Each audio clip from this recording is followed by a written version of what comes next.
You are now tuned in to Bad Deals Only. All right, so we're in the middle of January, episode maybe 2.5 to 4. We're not really sure which one yet. We got our intro music locked, which I haven't heard officially the latest intro music, but Yeah. I heard a couple different variations. Yeah, we locked in on the professional. The professional version of one. So, how was your New Year's, Nick? I don't think we've met since. Good. Did you go to New York? Yeah, I was on the Funghua bus to directly to Times Square. Me and Ryan hung out all night long. It was fantastic. No, stayed home, had a chill day. Did you get the Chinese food and enjoyed it? Nope, didn't do the Chinese food because I'm not going to lower my experience by doing this prefix Chinese food menu. We did it. $100. That's break. Nothing. I feel like that's like. I tried to order less things because the kids weren't going to eat it. You can't. Well, so that's where they get you is, like I said, half orders. I don't want to. I love the place in Dedham off the highway next to a hotel. We won't use the name, but they only have one size. So you want to do a little bit of a try something. This is now our 4th week in a row talking about Chinese food. It's very impressive. You know, I feel like we could change for the industry. For a couple I was going to say you're definitely a healthier guy, but for a couple borderline wannabe healthy dudes, we spend a lot of time talking about Chinese food. I really enjoy Chinese food as a favorite cheat-ish meal. Favorite dish from the Chinese food place? So I think you might have been here for this conversation. Vodka soda. It was probably a year ago. Wow. At one of Shant's events, we were chatting, and lobster sauce came up. Oh, dude, lobster sauce is fire. So that's the part. Not lobster, by the way. People see. Oh, so then I learned from an owner of a Chinese restaurant that it's the sauce they put on a lobster. So it's pork-based gravy, but that sauce goes on a lobster. That's why it was named lobster sauce. Incredible. So because I needed to know, because I was like, what am I actually eating here? It just tastes delicious. I don't really like lobster unless it was in that lobster sauce. Is it ground pork? It's ground pork. Yeah. So it's absolutely delicious on pork fried rice or I know some people are white rice guys. I'm a pork fried rice guy. Yeah. But that's all I really I'm an equal opportunity rice. If I had a side of a General Gao / orange chicken with pork fried rice and lobster sauce, they're set. Forking me. I'm done. I don't need anything else. Couple chicken fingers, dude. I am good. What about a Peking Rav? Oh, dude, we talked about this. Yeah, we did. We're recycling. We're recycling the same content. The Peking ravioli is a Cambridge invention. We could have producer Nick's gonna have to set up his new folder, which is just Chinese food reels, and we're gonna try and corner the market, dude. It's amazing. I mean, dude, you know what we could do? We could just start Chinese food reviews. One bite Peking Rav.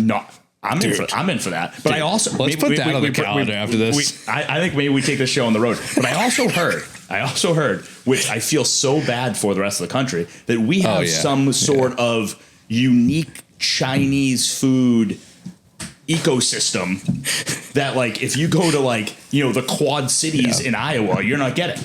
My brother lives in Idaho for some terrible reason, and it's not the tax code, believe me, and he always likes a nice New England Chinese food when he returns. But again, so we go visit your brother, and we drive 7 miles into town. 70 miles 70 miles into town to civilization to the post office, and then next door is the Chinese Mandarin Gourmet. What does that taste? Is it just it doesn't exist or it just tastes way different? No. Geez, Chinese food. Lobster sauce is great. I agree. A lot of people think it's disgusting, but holy crap. Well, can we agree? Maybe it looks. You know what's fucked up about lobster? Yeah, but so does guacamole and hummus, but we let them slide. You make a very valid point, but two out of the 3 listed here are arguably very, very healthy dishes. Yeah. I mean, I've never seen the nutrition facts on lobster sauce, but I'm going to assume it's 0 calories with a ton of protein. I think it's probably up there in the calorie counter, but why is it? This is also going to be a nice throwback to the last few weeks where we've talked about everything, including the Chinese food containers. Of course, at this point, we have a problem. You realize that? Why are they putting the lobster sauce in that fucking cardboard container in a bag? Why can't they put it in that hard plastic? Thing they would put the miso soup in. You know what I'm saying? My guy is a miso soup guy. So, really? Mr. Chen. All right, I've Mr. never Chen. met. Second shout out to Mr. Chen. Have never in met just the man. 2 months time. Have never met the man, but he puts it in the. All right, he's got it going on. What a chef on the Bear would be drinking, like ginger ale. Yeah. Out of, you know. Yeah, great reference, by the way. Good movie. TV show. Yeah. Oh, thank you. Same thing. Okay. I only, after those shows get into like 2-3 seasons, It feels like a movie. like, what? We get at the restaurant. It's going, guys. Like, you guys are really stressed. You guys are really stressed. Yeah. An influx of money would really save all this. Yeah. Would really cancel the show. All right. So New Year's was good. No Chinese food. No Chinese food. More deals. So I think we had end of the year are always kind of the I don't want to say awkward deals, but the deals that. We got 1031s. We have time sensitive deals. We have, hey, can I close while I'm in Turks and Caicos? Will the lender let me sign down there? All of those type of things. But once we get through it, New Year's Day was Thursday. So that's a pretty good day because Friday, we were still working, but no one was really on. So you actually had a little bit of a vacation, which was nice. But I think this is vacation just one day. Yeah, pretty much. But even a day, just a Friday without emails, and that was the week before was the 26th, was nice too. But I think what's going to happen, we're going to see like as the Friday, the Saturday, the Sunday, and even the Monday commence the next 4 years. I think there's going to be less of that downtime. I think there's going to be more like, hey, that was already. You're really thinking out in the future. You have to. You 4 years out talking about Thanksgiving. Or sorry, New Year's. You want 2030 just to come up and punch you in the side of the head, and no, but I do think that's a valid point. You don't think you get into those like corporate wrapped vacations so that means Christmas is on Friday. Yeah. Yep. Which means Christmas Eve's Thursday. Ain't nobody working. No one's working. I think that means you're basically.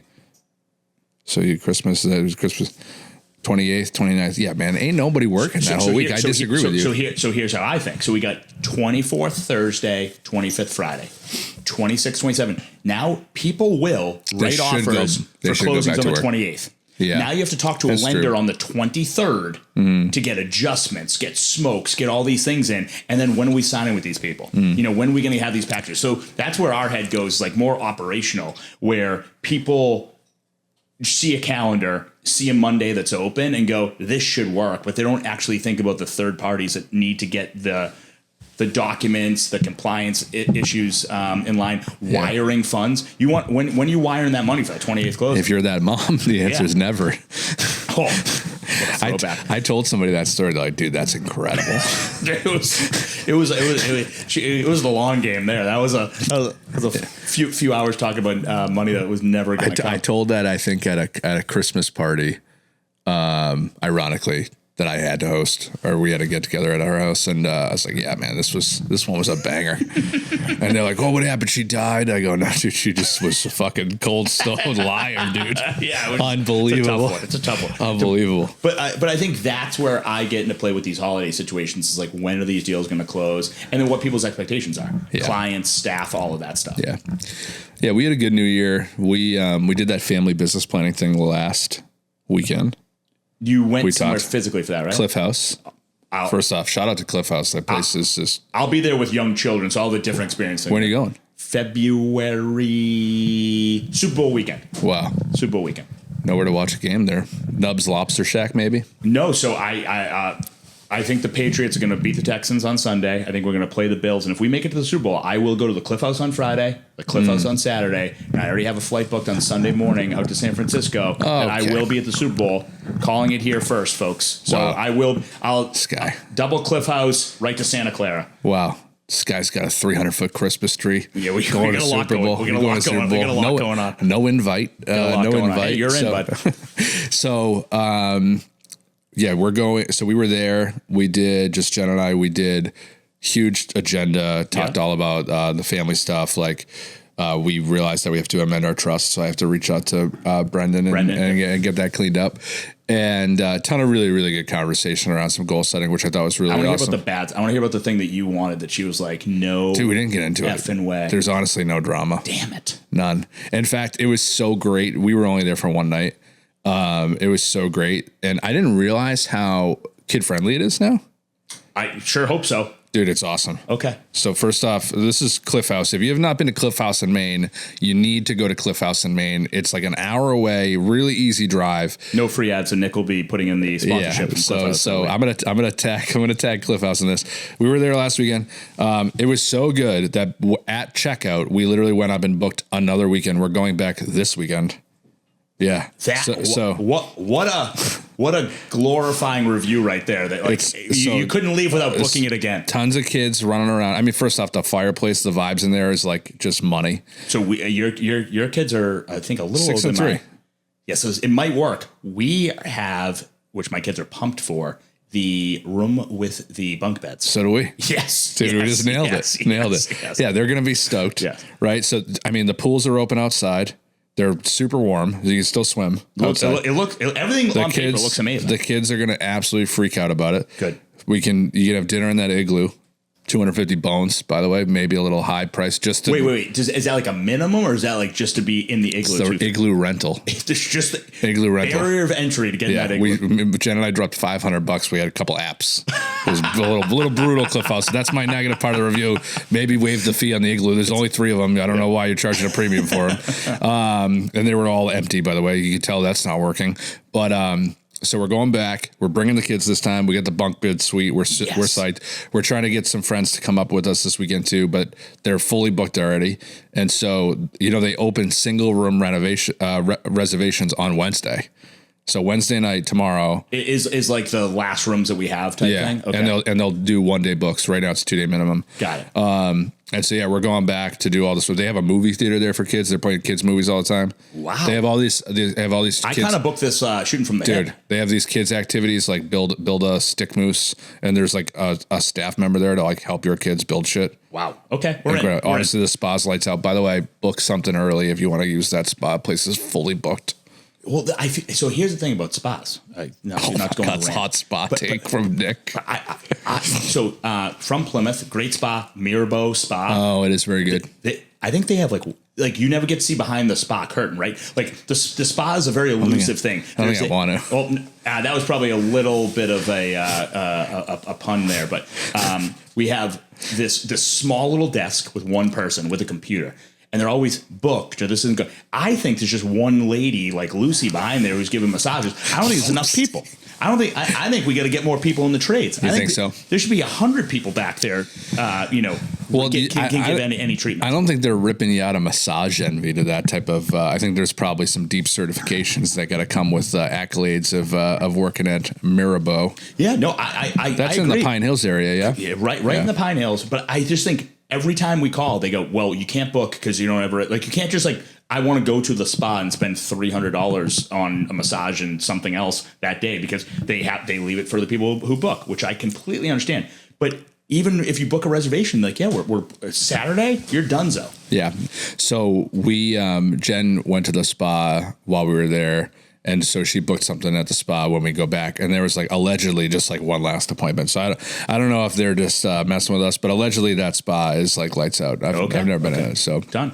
But if you're going, which I'm going to guess maybe you want to get the wife a little spa treatment, you might want to phone, phone ahead. Book early, book often. Yeah. Book early, book often, Cliff House. Yeah. So there you go. There's our a whole podcast about the Cliff House. Perfect. But yeah, it was great, and we were shocked at how many kids and families were there, and we're like, we gotta bring the kids back here, and so we're excited to go back. Love it. Yeah. Love it. Yeah. You want to get into some bad deal shit, or should we jam about anything else? Good. Well, I mean, let's deals basically come from market, right? So I think we got a lot going on in the market right now. We do have a lot we have going on in the market. Potentially rates coming down because no potential it happened. Already. Well, I'm going even more down, right? So we have. Did you hear about Powell? We have a claim. We have a cabinet that wants to spend $20 billion or $200 billion. I don't know.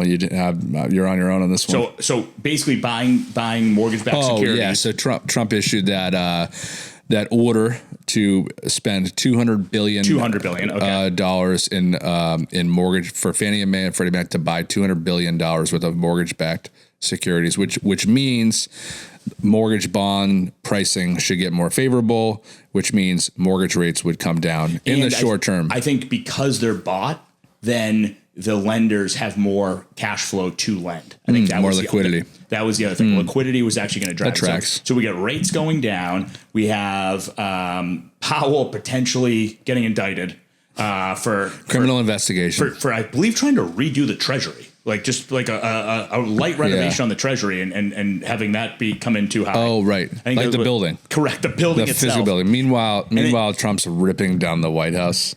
Hey, we're adding on a party wing, okay? And then he's out in May, so I think we have like a lot happening in the background. We have our 52nd state Venezuela, is now coming up. What was the 51st? Canada. Oh, Canada. So there's a lot going on. So right, wrong, or different. Any type of war or conflict means people usually move their money into a longer term asset, right? Out of a short term stock market, which means money flows into the bond market, which means bond pricing can have less yields. And so when that happens, you see mortgage rates, a 30-year bond come down. Right. So there's some favorability there. And then, I don't know if I think the 200 billion, it was the day after that we hit rates and at 5.99, lowest 3.5 years. Hey, I think you heard it here first. I think we're going to be at a 5.5 by the end of the year. I'm not sure it's going to happen. Did we have mortgage rate predictions? We should lock that in today. I think we did. We'd have to go back in the archive. I think I might have said it was like at 6.5. I said, I think they're going to be down a full point by the end of the year. I think I had a 5.5. 5.5 is. Hey, again, it's my prediction. Might not happen. Yeah. 5.75, I think, is a very reasonable place. I think 5.5 is too low. I got to be honest with you. So I think if you're between like 4.75 and 5.75, that's like the best era for properties to move freely and efficiently. I feel like you just made up that stat, but I'm gonna double. I'll ask chat. I'll ask ChatGPT that. Have one of your AI apps tell us if we're right or wrong. Dude, you want to talk about AI? AI has been absolutely crazy last few days. We just spent. You have to tell me everything about AI. So why don't you educate me on what's been going on here? Stop touching your mic. Me? It keeps moving. Is it making bad noises? It's making terrible noises. It keeps like sliding on me. Okay. This is the last time. All right. Sorry. This guy get fucking yelled at. I got yelled at by producer Nick. Never has. I'm gonna just give this one last little fucking schmear here. Is the audio okay? Are we good? All right. We just had a whole AI conversation, like probably 2 hours ago. We had our sales huddle a little bit a while ago. So we do a 2-hour meeting every Tuesday.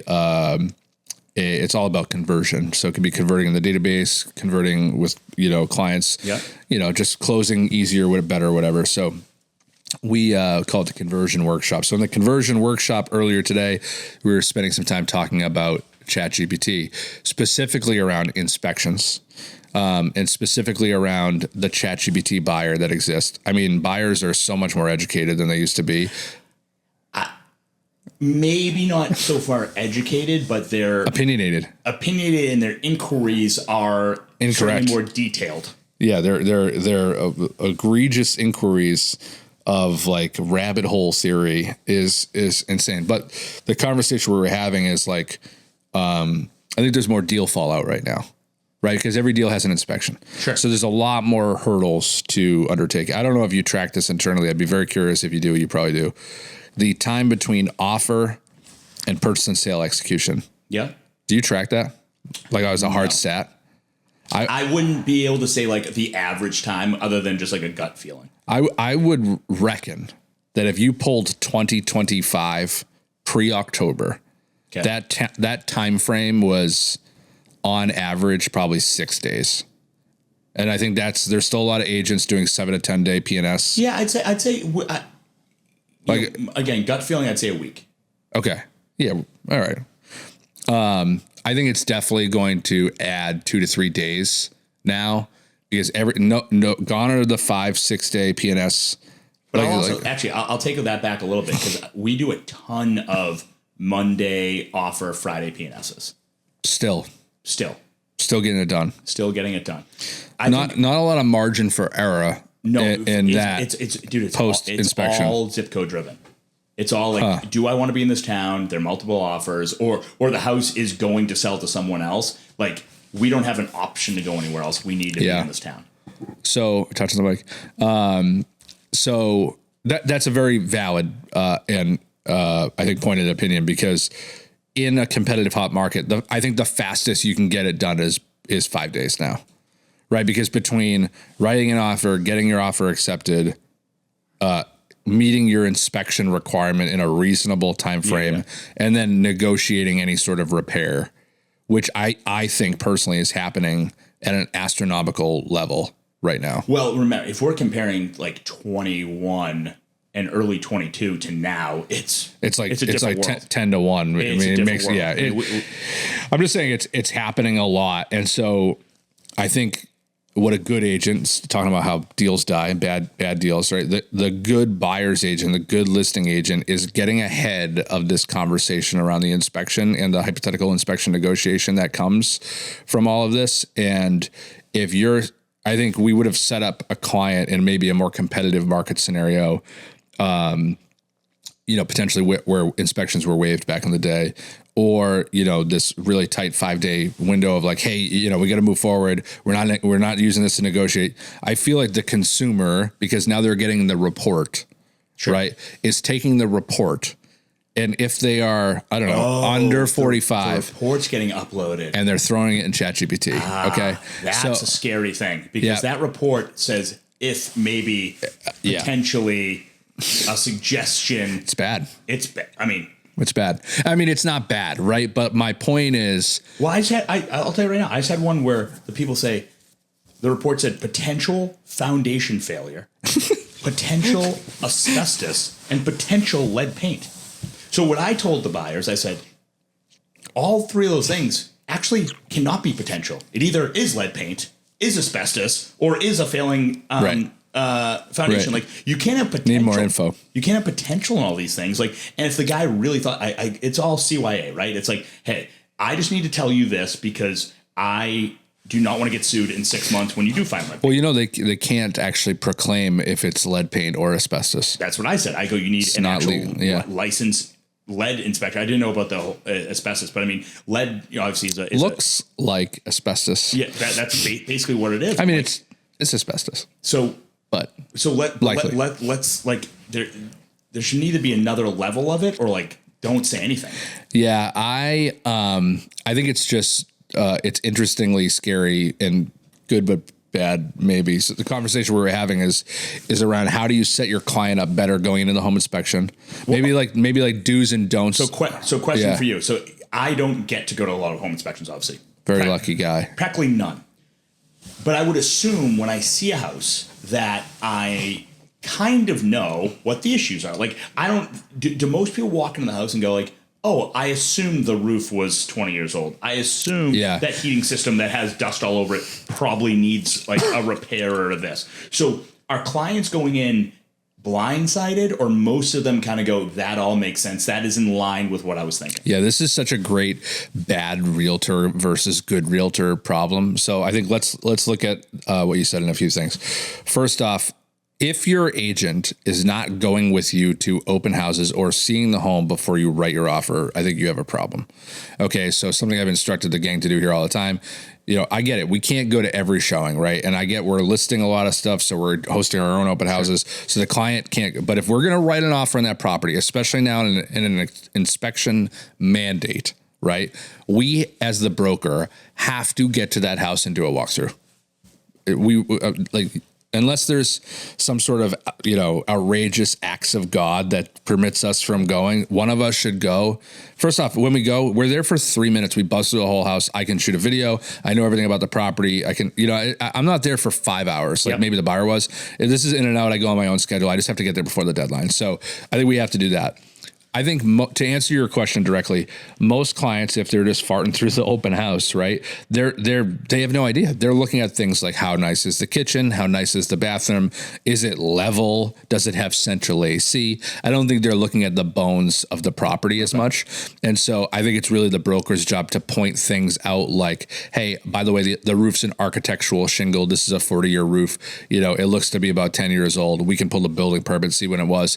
And, a home inspector is going to tell you it's got plenty of life left on it. By the way, the boiler I pulled the date off the placard. It's from 1976. This is what an inspector is going to tell you is at the end of its useful life. He's going to tell you it needs to be replaced and it's not functional. The reality is it's 80 degrees in here. It works fine.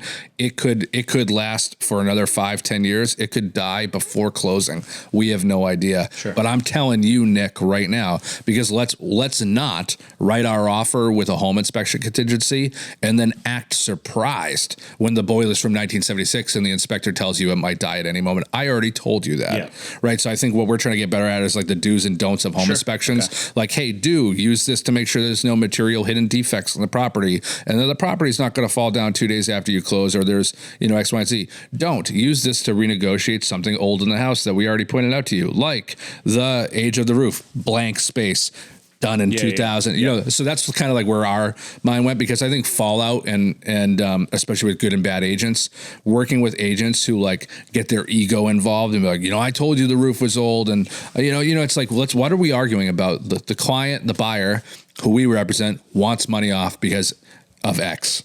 I just ask your client. I think anytime you're leading the discussion, it's going to be way better than a 100%. Piece of paper telling them. And I've just seen how inspectors write, again, back to how they write things. It's a doomsday if you read some of these reports. It is. And then you talk to them on the phone, because I've had inspectors. Pretty good house. Great house. Wow, can't believe it. Yeah, I buy it. Exactly. Yeah, I think we just have to do a good job of that, because we on the flip side have had people write offers on properties and we haven't been there, and then the inspection report comes back, it's a bag, it's bad. Okay. You know what I mean? And then we're like, and we ask for egregious repairs, and then we're the culprit, right? If we just went with the client or saw that property outside of the tour, we would have been like, hey, let's offer lower because all this stuff is bad. Let's pass on this property altogether. And so tell me this. Now, you're listing a property. You kind of know that, we'll say the buyer's agent is, a novice. Yep.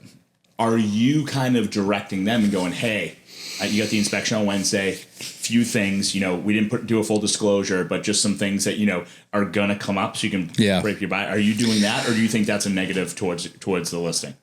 Pre-home inspection thing, absolutely. I think now how you walk around it is a little bit more nuanced. Almost always when we're hosting an open house or at a showing, we're talking about the property, right? So for instance, we just hosted something last week. Hey, the house is built in 1900. There's only 2 heating zones, by the way. It's hot water radiators and hot water baseboard down here. The back part of the house is an addition. By the way, it's an architectural shingle roof. It looks pretty new. My client didn't do it. We've only owned the house for about 5 years. I checked the building permit record. There's nothing on file, but it looks like a pretty good roof. So I'm not sure when that was done, but plenty of life left on it. And by the way, the boiler, actually 1976. An inspector's going to tell you that thing's got to go, but it works fine. Hot water tank. I got to grab the date off of it still. If you guys have any questions, poke around, let us know. Like, we're always trying to hit you with like the couple big things you'd want to know. And then sure, like in the unlikely event where we're like in some sort of offer, not unlikely, and we're in the likely event of like an offer negotiation, be like, hey man, don't be using the 1976 boiler to get 10 grand off, pal. But I think there's some blurriness to like how you can talk about that anymore. You know what I mean? Because what are they going to do? They're going to write in that we're not going to negotiate that. They're going to have an aggregator. It's going to be sole discretion, and it's it. They can still ask for it. I think whether or not, like, at the end of the day, they still have an inspection contingency. Yeah, but back to being prepared, right? It's nice to be like, well, remember what Seth told us. Like that boiler is that age. Like we knew that. That's not a surprise to us. Right. So we've done that a lot. Ironically, on the fence debacle deal that we had, HVAC was like year 2000. So it's the old coolant. If you're familiar. Yep. So R22 coolant, inspectors basically make it seem like, I'm blowing cancer through the vents. Even it's just expensive to replace or whatever. So, but it's the unit, the condenser, the line set, and the actual unit has to be replaced. You can't just piece. Can't just be yes. If it's not the new 410 coolant. So we usually go out of our way to like tell a potential buyer about that, because that makes sense. Because what I don't like, it's old. It's 20 years old. It's at the end of its useful life. An inspector's going to tell you this whole thing has to be replaced. It's a more expensive repair. By the way, don't ask for it in your inspection. It works fine. It's 68 degrees in here. We're good. So, but yeah, I think anyway, what a long conversation about ChatGPT somewhere in there, but like people are taking that report and asking it egregious questions, and then I think what's really interesting right now is the agent who's maybe been programmed to like keep the deal together or not ask for the repairs because it's been such a competitive market is now getting like differentiating pressure from the buyer because like, hey, ChatGPT said this was a big deal. Like, are you sure we shouldn't? You see what I'm saying? Yeah. And like, so I think just from an AI standpoint, that's been really interesting. Like me asking, ChatGPT about like calculus. It's like I still don't understand it when it tells me the answer. But when it tells you the formula and the answer, and these are 4 more questions you should ask, you feel like you should ask it. Correct. And if the other guy's not a calculus fucking professor, you're screwed. Yeah. It just, so you're going in. Yeah. I mean, again, I say it all the time. Like we give a breakdown of the purchase agreement, and people still ChatGPT it. I'm like, oh, that doesn't apply in math. So it's really. Right. I think if you ask probably the right prompts, you might get these. Poignant answers that assist you in your decision making. Yeah. But if you just say, break this down for me, you're going to get it all over the place. Yeah. Have I shared with you my ChatGPT hack for the ChatGPT client? I don't believe so. I gotta give my buddy, also named Nick, so many Nicks, some credit for this one. So when someone writes you one of those really long emails back, you can take that email and you put it into ChatGPT with the prompt, "Hey ChatGPT, answer this email inquiry, but non-answer every single one of its questions and absolve me of any liability," and just be super ambiguous. So you get to write back the client like a super long paragraph of just a non-answer to all their questions. But like a non, so like, do they read it and go, "You didn't answer any of my question"? They do. Okay. It's hilarious. It's hilarious. I actually haven't done that yet, but it's like I want to do it. It's like, hey, write back a really passive aggressive email, not answering any of these guys' ChatGPT questions, and it's just like, boom. How does this sound? Oh, I feel bad because I mean, hey, technology has helped us out in many different occasions, but also just because you're asking me to ask these questions doesn't change. Like, it's so funny because I'm like, yeah, that doesn't change my opinion on what I want to do here. Like. Well, they're asking the question to ask the question, not because they're actually curious about it. Correct. And I think that's where we draw the line. I've literally just started saying, hey, I know how easy it is to upload all of this into ChatGPT and come back with 300 questions. I'm kind of there too. Yeah. If you have questions, like, let's just hop on the phone because half of this stuff doesn't apply. That's exactly what I say. I go, if you, whatever questions you certainly have, and again, I don't know how you're really going to condos too, like with the rules and regs. I don't know how you're going to live in this condo, but if there's something that you think you want to do that would be out of the ordinary, you want to do really short-term leases, you want to have, a lot of pets, you want to run a business out of here, you want to try to subdivide your unit or do something, let me know so we can address those. But I can't just, like, people ask me all the time, like, anything weird in here? And I go, well, not for me. But like, I don't know how you're gonna live here. Yeah. All right, let's get into a couple dirty deals. Yeah, can we? Let's see. I put one in my notepad. We're going to probably read 2 or 3 today, if that's okay. Sure. This is an interesting one that was mostly just entertaining. I don't know how much real estate dialogue we'll have from this, and I don't know where this is, but it's not from around here. Okay, so this is a public deal that we're not affiliated with. Public deal not affiliated with, to my knowledge, 2 years ago found from Reddit. Got it. Okay, ready? And the thread was all about your worst real estate deals, of course. So, oh Lord, it's a long one. I listed a house for an investor/repeat client. It was occupied by someone that had been buying it as contract for deed, but who had not made a payment in about 1.5 years. Okay, so pause. Contract for deed is basically installments, right? Yeah, it's like a seller financing type thing. It's funny how many brokers, and I used to do this too, still check like in MLS contract for deed. Because they think you get a contract and you get the deed. That's in MLS? Okay. You're actually not supposed to check anything in MLS. Fun fact. So, contract or deed, so a seller financing type deal, but they haven't made a payment in about 1 year. It took a couple of months to get the occupants to agree to allow the seller to let me walk through it, and the listing conditions included no showings until after a contract. Strange. Obviously, it didn't sell. Wow, shocker. By the time the occupant had moved out, I had a falling out with the seller, but I had new clients that I knew would want to buy it. They contacted the seller directly at my recommendation and bought it, and then ultimately relisted with me after doing a few renovations. Now for the roller coaster ride.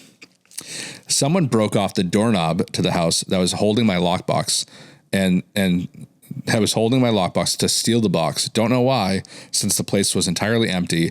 A responding officer and an acquaintance had dusted for prints, but found none. Strange. The husband went to do some work there for my sellers. My husband went to do some work there for my sellers. While I was there, 2 guys pulled up on an ATV with a gas generator covered by a blanket on the back of the vehicle, stolen most likely. This property had a backyard that was protected from sight by buildings in an L-shaped area around the yard, so they would always go hide back there.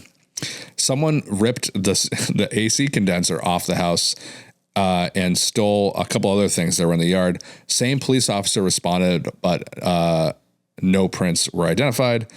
A neighbor called me. Someone just dumped a vehicle here a few days ago. I think it's stolen. Yep, it was. So we installed some wildlife cameras at the property. While standing around with the police, they processed the theft of the car and got the car owners out to claim it. He said that the property had been owned by a former president of the Hells Angels. Okay. This is mostly just a dramatic story. There's nothing bad about this deal. Finally, I got in contract with a buyer. Yay. Except there was a ton of financial difficulties. Multiple appraisers refused to visit the property because it was too hard to appraise. It was a former commercial office turned ADU with a primary, listed as a duplex on tax rolls in a residential area that doesn't allow duplexes. It took 2 months to even find an appraiser. Okay. Seems ridiculous.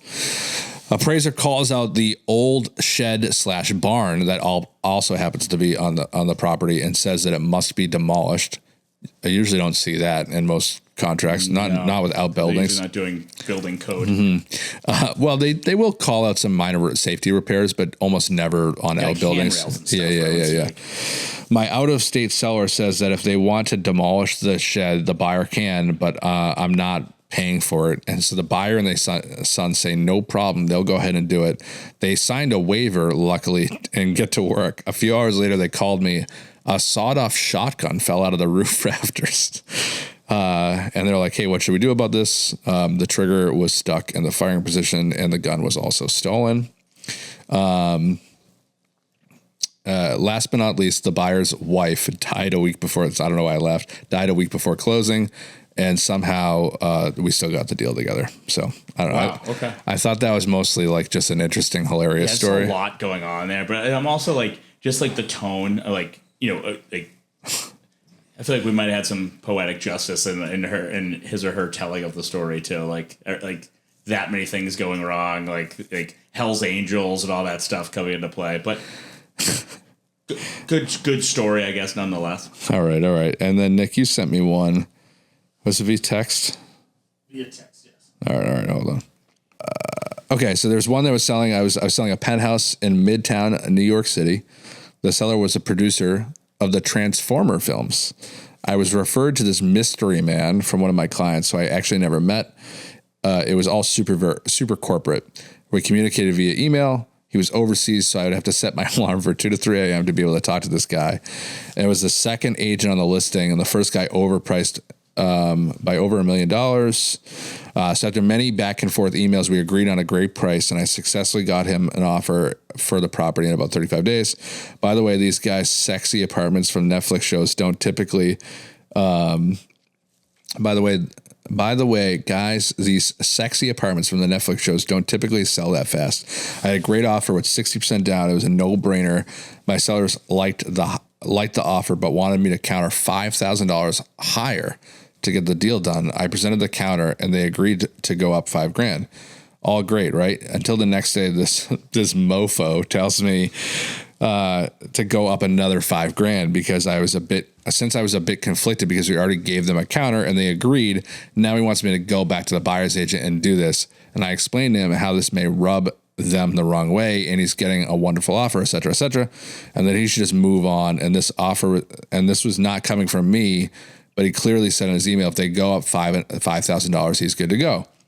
I reminded him of this, and he basically said to me that if he doesn't want to work with an agent that won't do exactly what he says with him, and I argued with him, and I took it personally, and I'll be honest, I stood my ground, but I told him to take the deal or I'll walk away.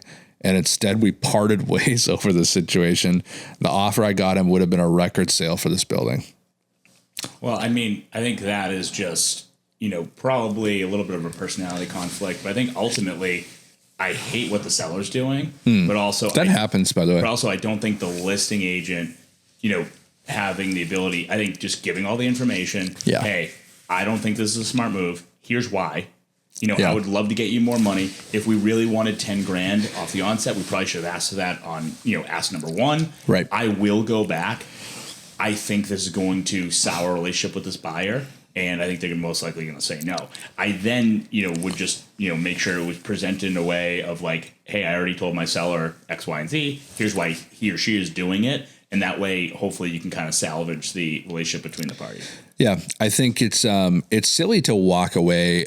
Again, I guess I don't know the price point of this, but of what sounds to be like a 0.5% of the deal, probably if it was over $1 million condo. I mean, to not have a deal to come together over $5,000 is asinine. So at that point, not that I would advocate for this, but it's something the agents probably could have split the difference on to get a deal done and move on. Yeah. And honestly, we almost never do that because it is like, I agree. Like it's a complete shitty thing for the seller to do here to kind of flip flop back and forth on that price point. But the reality is, again, we were talking about this in the conversion meeting earlier, the conversion workshop. Like the amount of times where I've let my opinion get in the way of a deal, and versus now just simply saying, "Hey, agent, bad news. My client's flip flopping. He wants another $5,000. Don't shoot the messenger." Like I know it's crazy, but like I'm doing my job. Like, see what you can do. Well, I think we heard this last week with the agent who, like, I feel bad for the buyer or something. It's like, yes. You know what they care about? They care about their reputation a lot of the times. And I get it because, yes. So I'll give you a brief example in the attorney world. Have a client who is under contract for a new construction, $2.5 million. He no longer wants to buy the property. It's taken too long, and he feels like it wasn't built according to the specifications. So we're technically out of contract on dates, and the other attorney called me today before responding in a negative way and said, "Hey, Nick, I just want to go over, here's where we're thinking, here's potential, where's your guys at?" We had a conversation. Now, he might have to tell me something bad, like, "No, we're not going to. We're going to sue you or keep your deposit," and I might have to respond, but we had a chat on the phone. We know that it's driven from our clients. We are supposed to be, relaying our client's position in whatever legal grounds that we can come up with in order to try to prevail. But it doesn't have to be a tit for tat. You can still give bad news in a respectful, professional way. Yeah. I think too many times, especially in this business, it's turned into like keyboard warrior stuff. Oh, all the time. And listen, I'm number one keyboard warrior at times. Like I said, real warriors sometimes. That's true. That's true. Yeah. I need like a Spartan helmet sometimes. But like even the one I sent you last night, like complete warrior move, like just to try and get someone to off their position. Sure. I get it, but like the reality is when push comes to shove, just simply having a conversation, talking to the client is way better. We have a policy here that we've been working on for the last few months. It's like, do it on the phone. Yeah. You know what I mean? It's going to be a lot easier if you pick up the phone and do it, especially if it's bad news or good news.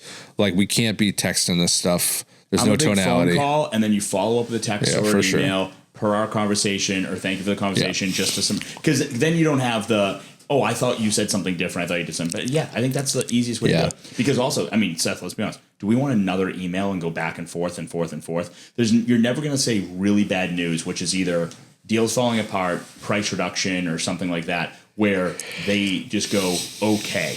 It's always going to lead to this back and forth correspondence. You might as well do it on the phone. Yeah, for sure. I don't have any good deals top of mind. You got anything you want to share?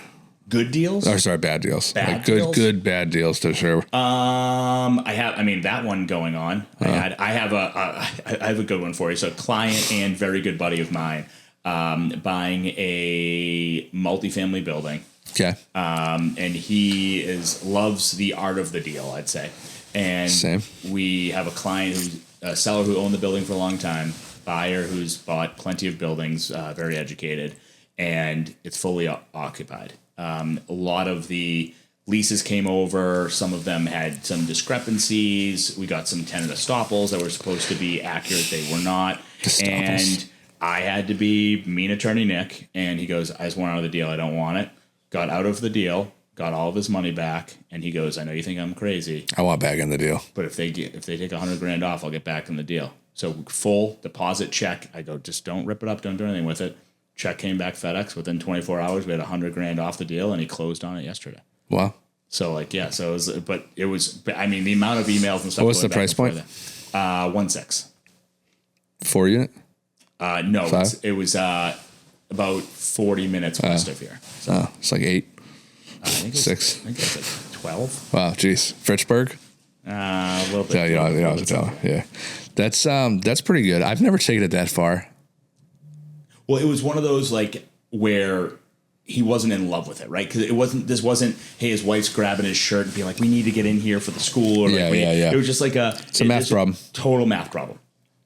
Yeah, when the estoppels come back jacked and now it doesn't cash flow, like why would I outlay the capital? Yeah, for him it was more. There was some months that weren't collected. He had given back last month and security deposit worth. So it's like, what's your take on that, by the way? So am I just getting bad tenants? Really was his thing. Like, am I creating a headache? Catch me up on the legalese of this. I've seen my preferred method, if I'm a listing broker or buyer broker, would be to obviously there's a huge estoppel conversation to be had. We'll save that for a rainy day. But if there's last month's rent and security deposit, why, other than maybe the 1031 rules of it, Sure. Why don't you talk a little bit about the legality of transferring that versus refunding it? Sure. Because I just refunding it specifically to the tenant seems just like such a crazy move to me, especially because I had this happen. We actually represented the seller, and the buyer wanted us to refund all of the last month's and security deposits to the the tenant. Takes away some liability. So last month's a little bit different. So when you're in a lease, you are obligated, if both parties do what they're supposed to do, pay for we'll say 12 months, right? So that last month is already earmarked for the month. Well, we use a classic Massachusetts for the month of August. But if, God forbid, something happens to the unit, I now, as a landlord, am breaching, you might have the ability to get out. So that last month can't just go right in your bank account. It's supposed to be held in escrow. It does not have to be gaining interest per se, but like has to be held in escrow. And security deposits, most people just don't do it right. So did you do a condition statement? Did you give the bank account information? Are you disclosing interest on a yearly basis and delivering it back? So for the most part, it's like, we can't even keep the security deposit because huge liability. The second they ask one of these 3 questions for these things, we're going to have to give it back to them anyway. Yeah. So you might as well give it back to them, or at least make sure we're doing the right thing on holding it. What I like is, if you have the option, you kind of come in like the knight in shining armor. Hey, I know that last landlord was a little absentee. I'm going to be different. Can we sign brand new leases with brand new documentation? The security deposit you already have, I'm going to keep it, but I'm going to cut it in half, or I'm going to give you back $1,000 of it, and just start fresh if you can do it. I know smart. some buildings aren't all the same way, but I would rather do that than come into an issue where you're already starting behind the 8 ball and you're going to be liable. The example that I was so flabbergasted by, I'd literally never seen anybody do it. Obviously it sounds like you guys do it. They refunded the existing, like this buyer wanted the seller who we represented to refund last month's rent and security deposits directly to the tenant. Okay. So now you have these tenants that you didn't put on the property at significantly under market rate rent. And you have none of their money. If you try and raise the rent, move through them, you have nothing, no recourse. So and lo and behold, one of the tenants stopped paying rent, and it took 1 full calendar year to evict this person. Yeah, that's a tough one. And so listen, you could have had last month's rent, you could have had the security deposit, which there's some ambiguity here, but my understanding is if properly withheld or held, you could use that as the damage, right? Yep. So like there would have been some mitigation there, I guess, but like I was shocked, and I was just like, why would we do this? I usually advise clients on. So say we're under market. These people have been here for 3 years. They're probably not going to come up 30% because it just won't make sense to them, right? So what I usually say is, hey, we're going to move this up in 90 days or 120 days. I have your last month in security. How about you go find a new place? I will either cut that check directly to your new landlord once you sign a termination of your lease. So yes, I will be out on this date. Right. You have a new lease executed, but I know you're going to need some cash to pay those Smart. new fees, and you pay those along. So you kind of, again, you show some grace, you show a path forward, and it's a quid pro quo. Yeah, I think that's super smart. It's unfortunate that this stuff doesn't happen all the time. No, I feel like just people don't think far enough ahead to go, what could go wrong here until it happens, and then they're trying to play defense. Yeah, listen, I'm happy to collect and transfer and all that stuff. I get there might be a little bit more liability. What if it was transferred, but then you have those conversations and you true it up and you do the W-9 and then you go through all the things and hold the security deposit the right way in the future? Is there still liability because the chain of custody of it, so to speak, was messed up? Could be, but I think if you were upfront, you were using the information that you had available, right? You got documents signed. Yeah. And you probably had to maybe pay a little more interest or whatnot, but you gave all the information to that new tenant when you got it. So say you said, hey, here's my new bank account. Here's this. I think a court would probably look at it as, hey, when you're now the landlord, when you got the money, you did the right thing. All you might be liable for is a little bit of an interest not withholding during that period you weren't the owner. Cool. Couple lame deals today, huh? Yeah, not a ton of good ones. We'll have to do better next time. Hey, we'll get there. It's early in the year. If you have a shitty deal that's happened to you in the real estate industry, shoot me a DM, shoot Nick a DM. We want to hear your terrible real estate stories. Send them over. The local ones are always better too, because 100%. You usually we'll mask your identity. Yeah. Maybe. We'll use in law school it was always Blackacre we talked about, so we'll use Blackacre. That'll be our fake town. I don't get it. Oh, that's the town. That's the fake town all the time. I was like, is that a person? That's an interesting name. It was always the fake town. Blackacre and Agent Billy Bob. Yeah. Billy Bob, yeah. All right, you want to hop into some underrated, overrated? Sure. Probably the best part of the show. I mean, can we agree? Most fun. By Definitely today. It should hopefully be the most fun. I don't have a ton of calendar-based initiatives, RIP MLK. Yeah, Can't talk about that too much, I guess. But definitely underrated MLK. That holiday is coming up. Are you doing anything for the weekend? Are you working Monday? You probably are. No respect for the federal holiday. Not to. Back to the hotel conversation. I will be at the lovely Margaritaville in Cape Cod. Oh, I heard it's brand new. It's wonderful. Yeah, it's supposed to be good. You just go away every weekend. Again, Nick. young kids. This guy's going to Super Bowl. He's going to Margaritaville, Cliff House. We get a lot going on the weekend. Geez. So try to let the hair down a little bit on Saturday. I love that. So, we'll be checking out on Monday morning and probably coming back and just answering some emails, getting some things done. Make sure that's. I hate starting behind the 8 ball, especially on a short week. So, we're also going away this weekend, so we're going away Saturday. Cliff House again. Saturday, and we're coming back. Monday. We'll go slow crawl out of there. Use the pool a little bit, maybe. Have a lobster roll. Rough day. That's what. Speaking of starting ahead. I've been literally trying just 2, maybe 3 times a week. I'm only doing twice. I get up at like 3 a.m. Lights out, dude. So I'm a early riser, between 4 and 5. 4 is amazing, but 4:30 is probably pretty consistent. 3 might be a little early. How's your end of day performance? It's good. I got up at 3:15 today. Okay, and what's your normal? Say you were getting up at 6 before, your normal head hitting the pillow, going to bed. I go to bed early. I'm in bed between 9 and 10 every night. Okay, so do you think today will be maybe I might go a little early. Okay. Yeah, maybe 8:30. It depends when the kids go to bed. You know the deal. If they're going to bed, then I'm going to bed. That's how it works. That's how it works on those days because I'm not doing it every day right now. Got it. I find that, if you just think about it, I was up a little bit past 3, had something to eat, had a cup of coffee. You're into 3 hours of like incredible productive work. Productivity is great. And before kids, I used to do that on the weekends. Like if my wife was going out with friends or like getting ready for something, I would just do like a 9 to 1 or a 1 to 5. Because it was like, college football in the background, you just get some stuff done. It feels, rarely can you sit at your desk and type away on a Tuesday. Uninterrupted. You're fielding phone calls. You're fielding questions. So I guess we'll back into it. Getting up early, underrated. Extremely underrated. Yeah, really difficult to consistently pull off, I think. I'm good at getting up early, but I'm terrible.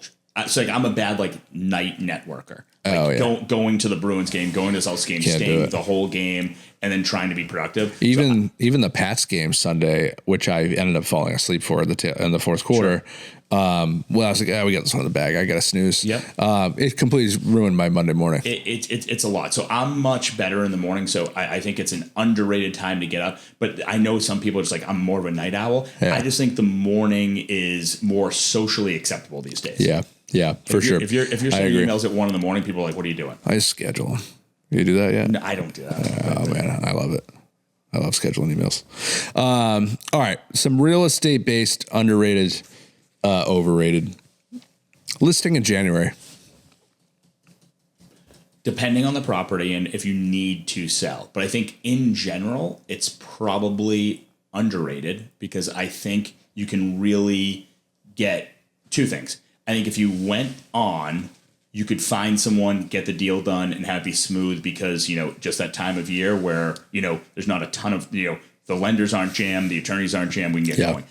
Also, you can always relist. So if you did this little kind of target marketing for a few weeks in January and you said, wow, good weather, no one's coming out. Yeah. I had a few local brokers that really crush it with buyers, and they all said it's not going to sell at this price because you take it off, you make your changes, and you're back on in March. You really didn't lose any of that market share. That's true. Completely agree.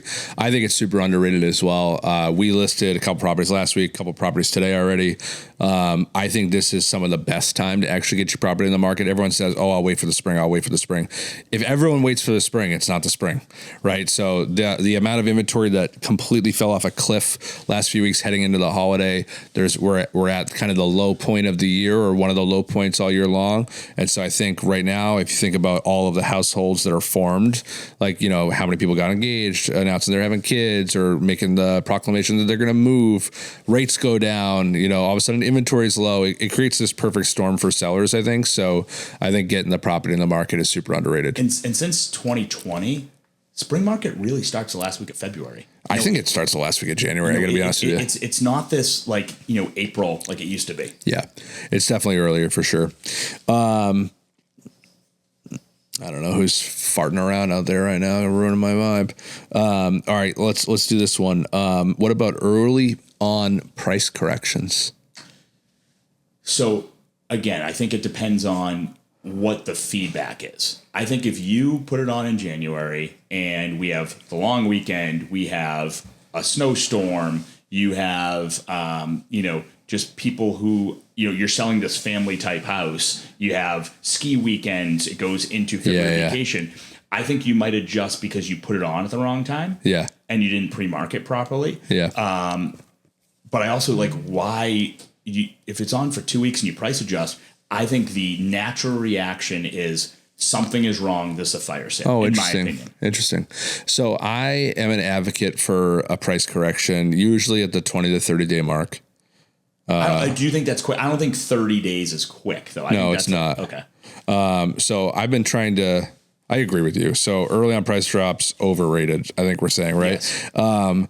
I think it really depends on the property and the listing strategy. But if you have something on the market and no one is coming to look at the property, it's the price. Sure. It's got to be, obviously we could talk about presentation, blah, blah, blah, and marketing. The reality is I could draw a stick figure of a house. If it's priced right, it's still going to move. $1. Yeah. Right. Exactly. Went up, it's going to sell at some point. Yeah. Exactly. So I think, there's a fine line of when to price drop the property. I don't want to chase the market down. I also don't want a fire sale property.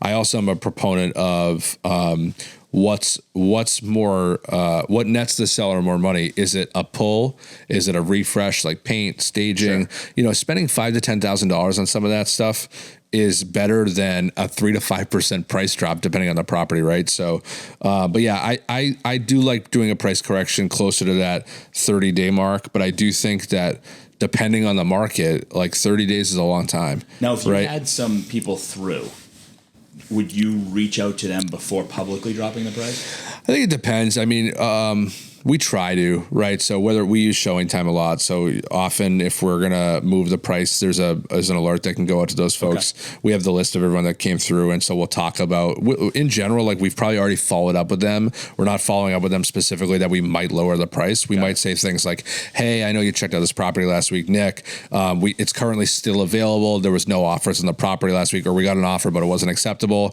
I know that you guys were concerned about how many offers the property might get. Did you guys want to schedule a private showing or something like that? Go back." I mean, at this point, the seller would be pretty thrilled with something around list price. Obviously, there's no other offers, like, kind of fair game. I think we're doing more of that other than, hey, I'm moving the price down to X.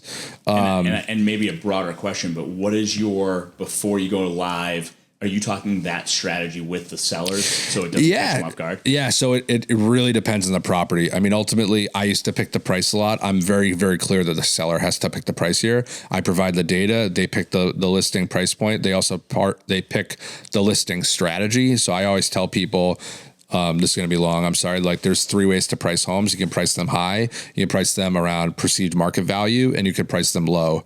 Right. So what happens when you price a property high? This is when it's on the water. It's a unique property. It's a custom build, something like that. Or there's limited no inventory. Maybe it's new construction. There's some sort of view, premium, right? Ultimately right now, Nick, I don't think this is the best strategy for you. Your home is not one of those things. So that leaves us with only 2 strategies left, right? So the next one's perceived market value. Based off all the data I came up, it's worth between $750,000 and $800,000. Okay. So $800,000 might be more on the high side. $750,000 might be more on the low side. Okay. So the perceived value is somewhere in that range. I'd expect that if you were on market in and around that range, you're more than likely to procure offers on the property within the first X many days, something around days on market in the area. You can tell I've said this a few times, right? And then, the third option, which is a pretty competitive, it's what some of my smartest sellers do, is they underprice the property. When you underprice the property, what you're trying to do is really get into some sort of bidding war on the property. And the goal would be to push the property value all the way up through maybe that perceived mid value range, right? So now here's the deal, Nick. Unfortunately, right now, pricing low it can be a tough strategy because if it doesn't sell in the middle of January in week 1 or 2, what are you going to do? Raise the price? Which, as you know, some of my clients have done before, right? So, so I let them pick it, and they're like, "Yeah, no, I think." When I used to say even just a minor language change there, I used to say fair market value, and then they would nail me to the cross and be like, "Well, you said it was worth $770." Well, so now I'm like, "This is the perceived value." Sure. Well, guess what? Perception is going to change when nobody comes to buy the house here in a few weeks. So, and so I always tell them if we have people through the door but no offers, and people start telling us things like, "Oh, the yard's really nice," whatever. Like the feedback is the price. I was in a client's house the other day, and he kept telling me, everyone just kept telling us we wish we had a second bathroom. We wish we had a second bathroom. Which if it had a second bathroom, I would have bought it. And I go like that was the feedback. Like, are you going to add the second bathroom? No, okay, it's the price, man. Yeah. Right. So. But yeah, we're always hitting on that, and we're kind of getting at our strategy of when or what we're going to do to move the price or the marketing strategy down.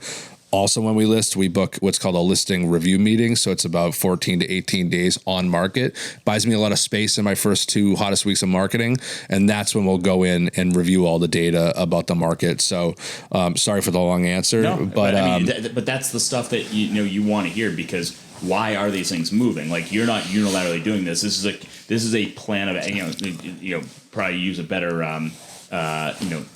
analogy here, but it's like going to war. Like, we want, like, if this happens, we're going to do something else, and here's why, and it's a team effort. This isn't just a list agent effort. Yeah, and there's battlefield adjustments, right? So we're always calling the shots as we see it, depending on the lay of the land, right? So to track with the analogy. I'll give your team a quick shout out. But what would you say that your average days on market are? I'm guessing the days on market I actually don't know off the top of my head, but the average list to sales price ratio, which I think is the success matrix for like how well we price homes, we're around 101, 102 right now. Awesome. I think in COVID, when things got bid up, is 104, 106. Wow. But yeah, we're pricing right. And like the last thing I want to do is take someone's listing and have it not sell. It's the freaking worst thing that we could do.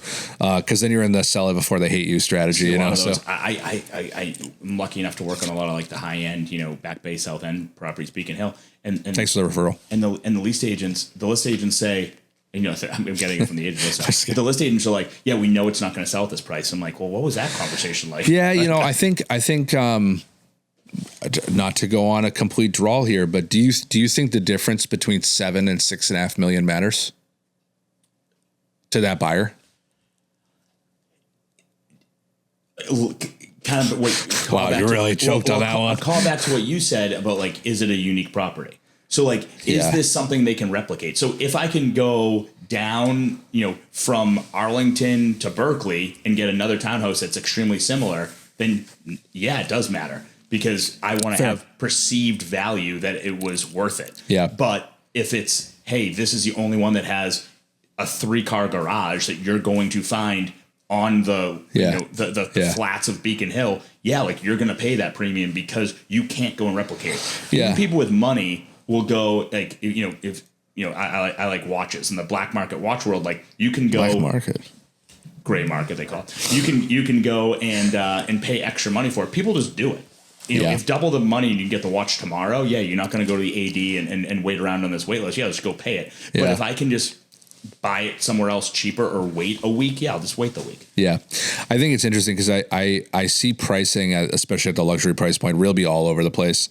And I've seen stuff that was on the market for 12 million. I go, geez, I don't even know if I was looking at this morning for a client. I was like, I don't know if that's even worth 8 million. Sure. But I guess when it's just 12 million and they're striping a check for it, they have it. It's a lot, it sounds like bad or like greedy, but I think sometimes like some of those homes get to be a little bit more priceless than, it's always this is the list price, I think that's just part of the strategy. The unique features, the outdoor space, the garages, the address. Yeah. I think if it's worth 8.5, 9 and they put it on for 12 and they get 10, then I think they're psyched. Sure. So I don't know. There's some weirdness to that strategy, but I do agree that like that part of that market is just super slow and unpredictable. It is unpredictable. But like I'll go back to like the deal we did over in Cambridge this year. Like awesome. just the amount of interest that the buyers are making. Like we get all the proof of funds and whatnot. Like the amount of interest they're making on their accounts monthly. It doesn't make me think that $2, $3, $4, $500,000 is a big deal. Sure. Which is crazy. So all right, good convo. Price per square foot, underrated, overrated.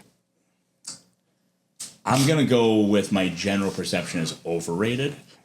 I couldn't agree more. Because I've just had way too many people with condos who are like, hey, but the price per square foot is $800. No, worse. They go, I'm willing to pay $750 per square foot, but they're off by 10 square feet, so I want to get this money back. I'm like, that's not how it works. Like, that's not. You know what I've started to see a lot now in these listings is a seller will not renegotiate square footage. Good. I'm just like, this is absurd. Well, let's put those things on there because things are approximate. Now, most developers... I put it in one of my recent listings. Most new construction is being measured... Because remember, like you own your floor plan. You own your 4 walls, but also like you technically can own into the middle. You could actually own all the way to the interior plane of the exterior wall, stuff like that. So if you want to talk about like measuring what you actually own, like people don't want to own the stairwell going up to the second floor, but it's like if you do, that's square footage. Right. So I think more. I think it hurts people more than it helps them. Yeah, I agree. It's interesting, like in a town like Winthrop, Revere, Lynn, all these outskirts town of Boston, we would never in a million years use price per square foot to comp a property.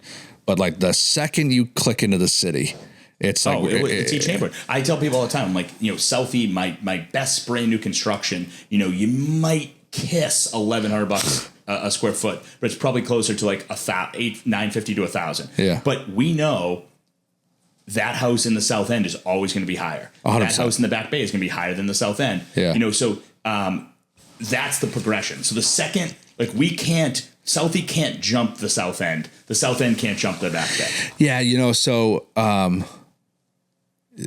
what you just said is one of my biggest problems with square footage, because in theory it could. Correct. If it became more desirable, but it never will, because people will always fall back on the sort of, oh, well, that price per square foot is completely out of whack. Yep. And it's very block by block in the city. Yep. And so, no one would ever pay $1,200 a square foot in this block. But like the reality is, if they're, and like that's what's stopping transactions, I think sometimes more so, is the realtor giving their opinion of price per square foot versus the buyer just simply, I'd like to buy this property. Correct. And they get involved, and now we're in this egregious negotiation. I sold a condo in the South End.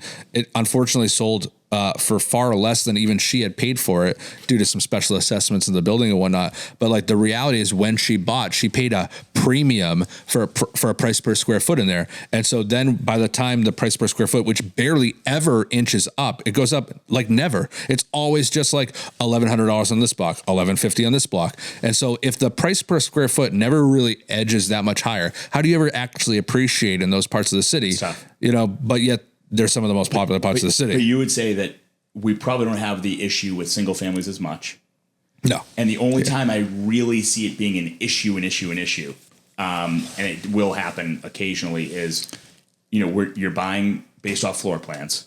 Yeah. And, new construction, new dev. And you come in and they're like, oh, we thought it was going to be, 1,800 square feet. It's really only 1,650. It's like, well, at that point, I didn't get to see it physically. I might start negotiating right now on the price per square foot. Yeah, fair. Well, that's the thing too, and I've argued about this with a lot of my clients, is of course the developers all want to use like the wall-to-wall, yes, exactly, architectural design plan.